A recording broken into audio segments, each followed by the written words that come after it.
The president said he hoped his visit would strengthen ties between the two countries. But relations between the world's biggest economies are strained over trade, currency, and human rights. Steve Kingston reports from Washington. A ceremonial welcome at the Pentagon today for China's leader-in-waiting.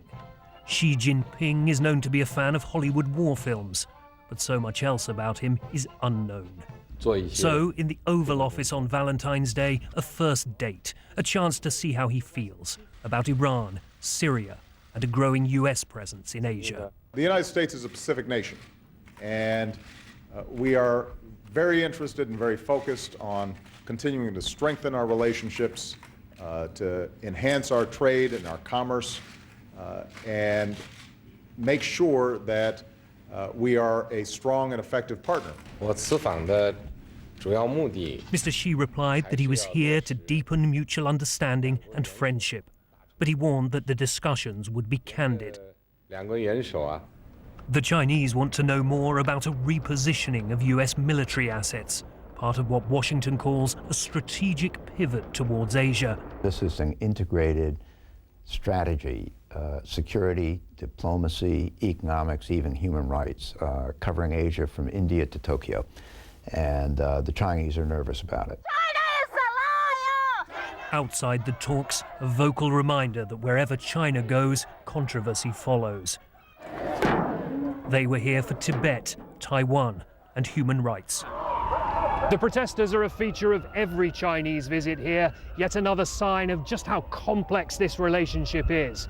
But this year there is an extra factor in play, the US presidential election, because China has become a political football. They're a currency manipulator. Listen to Mitt Romney, the frontrunner in the Republican race. They are artificially lowering their prices and killing American jobs. We can't just sit back and let China run all over us. While this ad by a Republican running for the Senate crudely mocks the loss of jobs to China. Your economy get very weak. Ours get very good. We take your jobs. This is the story Barack Obama wants to tell on jobs. Newly hired American workers making goods to sell to China, here at a chopsticks factory in Georgia. Except the machines they use have been imported from China. In trade at least, this is far from a balanced relationship. Steve Kingston, BBC News, Washington. Joining me now for his views on the visit of Xi Jinping to the United States is Professor Wang Jiangyu. He's an associate professor in the Faculty of Law at the National University of Singapore. Professor, thank you so much for joining us. Will the visit of the Chinese Vice President have any impact on Sino-US relations?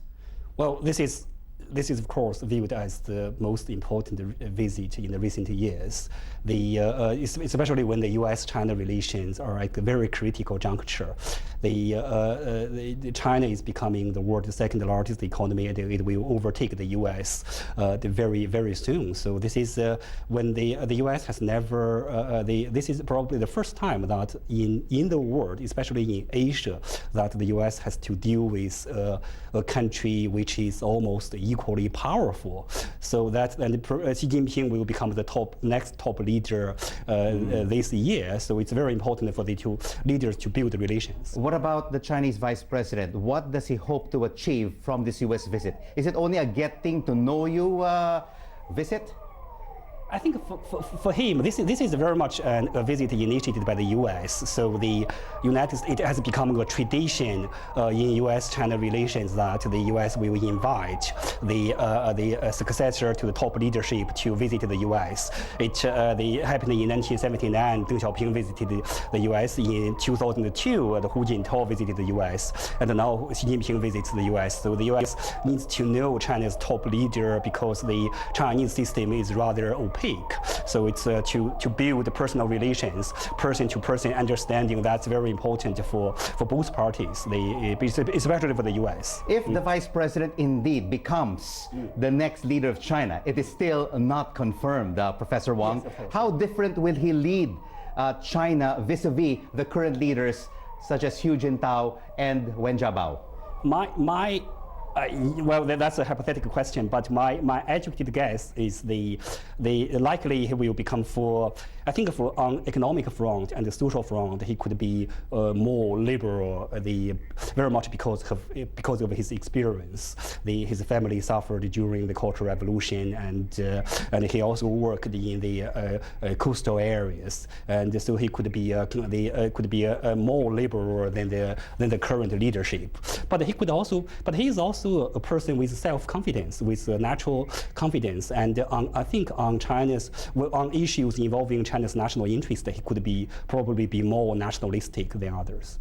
All right, we'll have to leave it there. Professor Wang Jiangyu from the National University of Singapore Faculty of Law, great to have you with us. Thank you very much. Meanwhile, the latest bailout plan for the Greek economy has hit another obstacle after Eurozone finance ministers canceled the meeting arranged for Wednesday. They accused Greece of failing to stick to all aspects of the agreement, but Greek ministers say they have met the conditions and that their people won't stand for any more austerity measures.